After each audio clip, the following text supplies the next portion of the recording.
우리는 계속해서 오늘 마가복음의 말씀을 살펴보고 있습니다. 여러분 오늘 말씀을 보니까 대충 어떤 내용인지는 아시겠죠? 우리가 비교적 잘 알고 있는 우리가 복음서의 말씀을 보고 있습니다. 여러분 오늘 본문의 말씀을 여러분들이 머릿속으로 한번 상상해 보셔야 됩니다. 우리가 오늘 새벽에 봤던 말씀이 뭐냐면 예수님께서 나귀를 타시고 예루살렘으로 들어오십니다. 무슨 장면인지 아시겠죠? 사람들이 막 호산나 호산나 외치고 길에다가 옷을 펴고 나뭇가지를 흔들면서 예수님을 열렬히 환영하는 거예요. 그리고 나서 예수님이 곧장 어디로 가시냐면 성전으로 들어가세요. 그리고 뭐 하시죠? 성전을 뒤집어 엎으십니다. 성전을 정화하세요. 여러분 오늘 이 상황이 되었을 때 거기에 있었던 바리새인과 서기관을 비롯한 종교 지도자들의 마음이 어땠을까요? 어땠을 것 같습니까? 참 잘한다 칭찬했을까요? 그들에게 예수님은 공공의 적이었습니다. 오죽했으면 갈릴리 시골 마을에 있는 그 예수님을 쫓아갔어요. 왜냐하면 갈릴리에 있는데도 그 영향력이 예루살렘까지 미치니까 그들이 갈릴리에 가서 예수님을 막으려고 해봤다고요. 그런데 그런 예수님이 이제 예루살렘으로 들어오셨어요. 여러분 이것은 그들에게 비상 상황입니다. 그래서 11절 마지막 부분을 보게 되면 대제사장들과 서기관과 장로들이 예수님께 당신이 도대체 무슨 권위로 우리에게 이렇게 하느냐라고 따지기까지 해요. 이런 상황 가운데 오늘 예수님께서 이 비유의 말씀을 주고 계신 것입니다. 우리 1절 말씀을 다 같이 한번 읽어보도록 합니다. 1절입니다. 시작. 예수께서 비유로 그들에게 말씀하시되 한 사람이 포도원을 만들어 산 울타리로 두르고 즙자는 틀을 만들고 앙대를 지어서 농부들에게 새로 주고 타국에 갔더니. 아멘. 하나님께서 지금 오늘 이 비유의 말씀의 배경은 이렇습니다. 하나님께서 이스라엘을 선택하시고 그들을 출애굽시키셔서 가나안 땅 가운데로 들어가 살게 하셨죠. 그리고 그들을 하나님이 선택하셔서 하나님의 백성, 하나님의 자녀가 되게 하셨습니다. 그들에게는 하나님 주신 이 은혜를 누리는 놀라운 역사가 있었어요. 그것을 무엇에다 비유하고 있냐면 오늘 포도원에다가 비유를 하고 있는 거예요. 여러분 혹시 이사야 5장에 극상품 포도나무의 비유를 혹시 기억하시나요? 극상품 포도나무를 심었습니다. 그런데 맺힌 열매가 뭐였었죠? 들포도 열매를 맺었다고 하나님이 탄식하시는 거예요. 이게 누굴 나타내고 있냐면 이스라엘 백성들을 나타내는 거예요. 분명 하나님은 이스라엘 백성들을 내 백성, 내 아들로 부르셨는데 그들은 하나님을 버리고 우상숭배에 빠져 있다는 거예요. 다시 오늘 본문으로 돌아와서 포도원 주인 하나님께서는 농부들에게 소유권은 아니지만 포도원을 맡기고 그것을 얼마든지 마음껏 누리도록 하셨어요. 그러니까 포도원을 만들 뿐만 아니라 포도주를 따는 틀, 망대, 누구도 침범하지 못할 모든 것들을 다 만들어서 이거 관리하면서 너희들이 누려라 한 거예요. 단지 거기에 정해진 것이 있는데 그게 뭐냐면 정해진 내 아들의 세가 있다는 거예요. 이 말은 뭐냐면 반드시 결산할 때가 있다는 거죠. 그런데 우리가 오해하지 말아야 될 것은 뭐냐면 고리대금처럼 엄청난 세를 요구한 것이 아닙니다. 세를 내주었다는 것은 뭐냐면 물량이 많고 적음을 말하는 것이 아니라 그냥 이것을 통해서 무엇인가 중요한 것을 그들에게 알게 하시는 거예요. 그것이 무엇인지 우리 2절 말씀을 다 같이 읽도록 합니다. 2절입니다. 때가 이름에 농부들에게 포도원 소출 얼마를 받으려고 한 종을 보내니. 아멘. 이제 그 주인이 말했던 때가 이뤘어요. 결산의 때가 되었다는 거예요. 그래서 주인이 농부들에게 포도원의 소출을 얼마를 받으려고 종들을 보냈습니다. 지금 이 주인은 그 포도원을 내놓으라고 말하고 있는 게 아니에요. 너희들 이번에 다 거둔 거 내가 가져갈 거야 하면서 그걸 다 달라고 이야기를 하는 게 아니에요. 포도원 소출에 얼마를 달라고 요구하는 것입니다. 그러니까 이 소출이 많으면 많은 대로 적으면 적은 대로 오늘 이 주인에게 내면 되는 거예요. 사랑하는 성도 여러분, 우리는 이 비유에서 이 주인의 마음을 알아야 됩니다. 여러분 이 주인은요 지금 돈이 급해서 그에게 돈을 달라고 이야기를 하는 게 아니에요. 세를 받고 싶어서 그에게 세를 달라고 말하는 게 아니라는 거예요. 얼마 전에 제가 설교 시간에 주차장 예화를 드렸습니다. 기억나십니까? 어떻게 설교는 기억이 안 나는데 예화는 이렇게 기억이 잘 나는지. 처음 듣는 것처럼 좀 들어주세요. 어느 교회 옆에 큰 주차장이 하나 있었습니다. 이 주인이 주일날만 되면 이 교회에 이 주차장을 무료로 쓰세요 하고 빌려줬어요. 그런데 52주 1년을 다 빌려주면 좋은데 꼭 52주 중에 한 주를 빼놓고 주차장을 빌려주는 거예요. 그래서 그 주만 되면 주차장 문을 닫아놓고 이용하지 못하게 하는 거죠.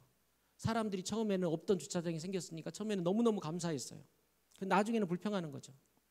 저 주인은 도대체 무슨 심보길래 그 52주 다 빌려주지 한 주는 또 막아놓고 안 빌려주는 거야 라고 이렇게 투덜대는 거예요. 이때 이 주인이 뭐라고 이야기를 합니까? 그래야지, 이 한 주라도 안 써봐야지 이 주차장에 주인이 있다는 것을 알게 된다는 거예요. 마음껏 이용하니까 내 건 줄 알지만 사실은 주인이 따로 있다는 거죠. 그걸 언제 아느냐면 한 주간 내 마음대로 하지 못할 그때 이 주차장에 주인이 있지라는 것을 깨닫게 된다는 거예요. 여러분, 오늘 본문의 주인의 마음도 마찬가지입니다. 주인은 지금 이 농부들에게 모든 걸 다 줬어요.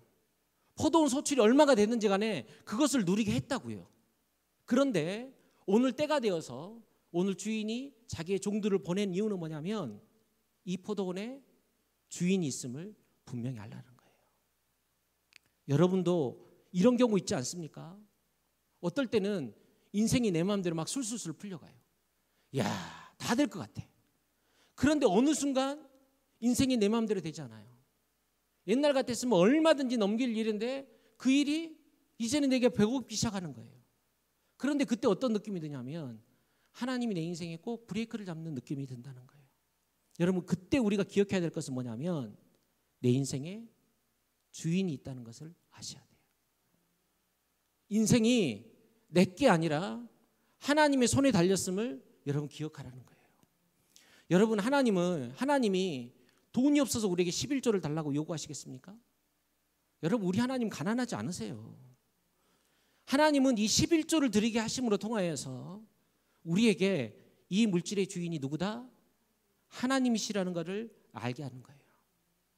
내 건강에도 주인이 있고 내 가정에도 주인이 있고 내 물질, 내 시간에도 다 주인이 있다는 것을 하나님께서는 알게 하시는 거예요. 그걸 잊지 말라고 때로는 하나님께서 우리 인생 가운데 잠시 멈추는 시간, 쉬어가야 될 시간을 우리 가운데 허락하신다는 거예요. 하나님이 바라는 것은 여러분 딱 하나입니다. 하나님이 주인이라는 것을 잊지 말라는 거예요. 그래서 우리가 일주일 내내 내 마음대로 살다가도 주일이 되면 주님 앞에 나와 예배하며 나아가는 거예요. 왜요? 하나님이 내 인생의 주인이시기 때문이에요. 그래서 우리는 예배할 때, 기도할 때 늘 기억하셔야 돼요. 내 인생의 주인은 누구다? 하나님이시다. 따라해 보세요. 따라해 보세요. 아니, 따라해 보세요. 따라해 보세요. 그걸 따라하는 게 아니라 따라해 보세요. 예수님, 난 예수님을 믿습니다. 이 시간 내 마음의 주인이 되어 주십시오. 내 삶을 인도해 주십시오. 한 주간 이렇게 살아가자고 했는데 하셨습니까? 까먹으셨죠? 예화는 안 까먹는데 왜 이런 거는 까먹는지 모르겠어요. 여러분, 우리는 이 고백 가운데 날마다 살아야 된다는 거예요. 그래서 오늘 본문에서 주인이 포도원 소출이 얼마를 달라는 거예요. 여러분, 당연한 것 아닙니까? 주인이 그 소출을 달라고 했고 분명히 이 농부들과 이 주인과는 새해 관계가 있었어요. 그런데 여러분, 이들이 어떻게 합니까? 3절 말씀 우리 다 같이 들어갑니다. 시작. 그들이 종을 잡아 심히 때리고 거저 보내었거늘. 아멘. 주인이 보낸 종을 심히 때리고 거저 보냈다는 거예요. 여기서 심히 때렸다는 것은 뭐냐면 가죽을 벗기다라는 뜻을 가지고 있어요. 얼마나 심하게 때렸으면. 거저 보냈다는 것은 뭐냐면 열매 없이 헛되이 보냈다는 거예요. 또 어떻게 하는지 보십시오. 4절 5절 말씀 계속 읽습니다. 또 다른 종을 보내니 그의 머리에 상처를 내고 능욕하거늘 또 다른 종을 보내니 그들이 그를 죽이고 또 그 외에 많은 종들도 더러는 때리고 더러는 죽인지라. 아멘. 주인이 계속해서 종을 여러 차례 보내지만 그들은 어떻게 해요? 그때마다 때리고 능욕을 주고 심지어는 죽이기까지 하더라는 거예요. 여러분, 왜 이런 일이 일어나는 것입니까? 왜 이런 일이 일어나는 거죠? 내가 주인인 줄 아는 거예요. 내가 수고했잖아. 내가 소출을 얻었잖아. 그러니까 내가 주인인 줄 알고 살아간다는 거예요. 여러분, 우리 인생들이 그렇지 않습니까? 방금 말씀드렸죠. 내 인생이 술술술 풀려나갈 때는 내가 잘해서 되는 것 같아요. 내가 내 인생 이끌어가는 것 같아요. 내가 맘만 먹으면 뭐든지 다 할 수 있는 것처럼 생각을 해요. 그래서 내 인생의 주인이 난 줄 알고 착각하며 살아간다는 거예요. 그래서 주인이 보낸 사람들을 무시하고 죽이는 것입니다. 하나님은 지금 이 이야기를 통해서 예수님마저도 배척하고 죽이려고 하는 오늘 이스라엘 백성들의 죄악을 고발하시는 것입니다. 여러분, 하나님이 어떻게 하셨어요? 수천 년에 걸쳐서 수많은 종들을 보냈습니다. 모세도 보내고 다윗도 보내고 엘리야도 보내고. 그런데 이스라엘 백성들은 그때마다 어떻게 하냐면 그 종들을 때리고 능욕하고 죽이기까지 해요. 수많은 선지자들을 통해서 돌아오라고 말씀하시지만 그들은 선지자들의 말을 귀담아 듣지 않아요. 그럼에도 불구하고 하나님은 어떻게 하냐면 참고 또 참고 종들을 계속해서 보내는 거예요. 그것이 뭐냐면 성경 66권의 이야기고 성경 가운데 나오는 하나님의 역사라는 거예요. 그래도 안 되니까 이 주인이 마지막에 어떻게 합니까? 우리 6절 말씀 계속 읽습니다. 시작. 이제 한 사람이 남았으니 곧 그가 사랑하는 아들이라 최후로 이를 보내며 이르되 내 아들은 존대하리라 하였더니. 아멘. 마지막으로 자기 아들을 보내면서 뭐라고 이야기를 해요? 그래도 종들이니까 때렸겠지. 이제 마지막 내 아들을 보내면 존대할 거야. 이 한 사람이 누구예요? 유일한 독생자 예수 그리스도를 보내시는 거예요. 그들에게 하나님이 바라시는 게 뭐예요? 돈 달라 그랬어요, 하나님이? 아니요. 하나님이 주인이라는 것을 인정해 달라는 거예요. 여러분, 오늘 이 말은 뭐냐면 내가 원하는 방식으로, 오늘 그러니까 유대 지도자들이 바라는 방식의 구원이 아니라 예수 그리스도를 통한 그 구원을 인정하고 하나님이 이뤄나가실 그 일들을 인정하면서 하나님을 주인으로 인정하라는 거예요. 그런데도 여러분, 그들이 어떻게 합니까? 7절 8절 말씀 계속 읽습니다. 그 농부들이 서로 말하되 이는 상속자니 자 죽이자. 그러면 그 유산이 우리 것이 되리라 하고 이에 잡아 죽여 포도원 밖에 내던졌느니라. 아멘. 이들은 지금 상속자 주인의 아들을 죽여서 모든 것을 자기 것으로 만들려고 하고 있다는 거예요. 여러분, 오늘 이 비유가 무엇을 상징하는지 제가 방금 말씀드렸죠. 분명 하나님의 성전에서 하나님을 예배하라고 하셨는데 여러분, 예수님 당시 그 사람들은요 그것을 장사를 하면서 하나님을 섬기는 일을 하고 있는 것이 아니라 자기 배 채우는 일을 했어요. 그 성전 안에서 이런저런 재물들을 팔면서 그들이 배를 불렸다고요. 여러분, 왜 이런 일들이 났냐면 보통 우리가 제사를 드리면 그때 당시 어떻게 하냐면 자기가 정성스럽게 키운 그 재물을 들고 와서 바치게 했습니다. 그런데 그것을 가져오잖아요. 트집을 잡는 거예요. 여기 발가락에 무좀이 하나 생겼네. 귀에 뭐가 붙었네. 하면서 계속 바꾸라는 거예요. 여러분 생각해 보세요. 이 양을 끌고 내가 드리려고 일주일 동안 고생해서 왔는데 뒤로 바꾸 하면 어떻게 하겠냐는 거예요. 그래서 아예 그냥 그 성전 안에서 재물을 팝니다. 그런데 그 재물을 말도 안 되는 가격에 팔면서 자기들 배만 채우고 있는 거예요. 그래서 예수님께서 그 성전을 뒤집어 엎으시고 내 집은 만민의 기도하는 집이라고 말씀을 하시는 거예요. 그런데 지금 이들은 어떻게 하냐면 예수님을 죽여서 자기 밥그릇을 챙기려고 하는 거예요. 그러니까 하나님이 그들에게 잠시 맡겨주신 이 포도원, 이제 아들이 와서 그것에 대한 세를 내라고 하고 있는데 그 주인의 아들을 죽이고 이것을 자기 것으로 취하려고 한다는 거죠. 분명 주인은 하나님이신데 자기들이 주인 행세를 하고 있는 것입니다. 여러분, 복음이 뭐라고 했습니까? 복음은 예수 그리스도입니다. 예수님이 나의 죄를 지고 십자가에 죽으시고 나를 구원해 주셨다는 것. 그런데 지금 이스라엘 백성들은 그런 예수님의 구원을 거부하고 있는 거예요. 왜냐하면 하나님을 주인으로 인정하지 않기 때문이죠. 그런 그들에게 남은 것은 딱 하나입니다. 9절 말씀 우리 다 같이 들어갑니다. 9절입니다. 포도원 주인이 어떻게 하겠느냐? 와서 그 농부들을 진멸하고 포도원을 다른 사람들에게 주리라. 아멘. 포도원 주인이 와서 그들을 진멸해 버리는 거예요. 그들은 헛된 꿈을 꿨어요. 이 아들만 죽이면 내 것이 되겠지. 천만의 말씀이요. 그 주인이 와서 모든 것을 쓸어버리고 그들의 것을 뺏어버리는 거예요. 그래서 뺏어서 어떻게 합니까? 가난하고 연약한 자들에게 좋아요. 신약 성경의 복음서의 말씀을 보게 되어지면 세리와 창기들에게 구원의 역사가 있게 하세요.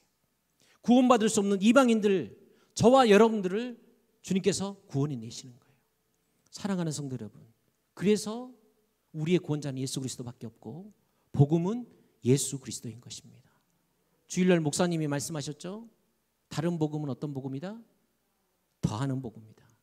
예수 그리스도 외에 다른 어떤 것도 우리를 구원할 수 없어요. 오늘 혹시 나도 그렇지 않습니까? 내가 내 인생의 주인인 줄 알고 복음이신 예수님이 아닌 우리가 다른 것을 쫓아 살아가고 있지 않냐는 거예요. 주님으로부터 공급받고 주님이 주시는 은혜로 살아야 되는데, 여러분 내 마음대로 내 인생 살아가려고 여러분 이 한 주간 동안 몸부림치며 살아오지 않았습니까? 사랑하는 성도들, 말씀을 맺겠습니다. 가나안 땅에 정착한 이스라엘 백성들이 여러분 처음부터 하나님을 버렸던 건 아니에요. 그들은 하나님을 잘 섬겼습니다. 그런데 문제는 하나님이 그 땅 가운데 들어가 농사를 짓게 하는데 옆에 있는 가나안 사람들은 농사가 잘 되는 거예요. 근데 이스라엘 백성들은 아무리 해도 잘 안 돼.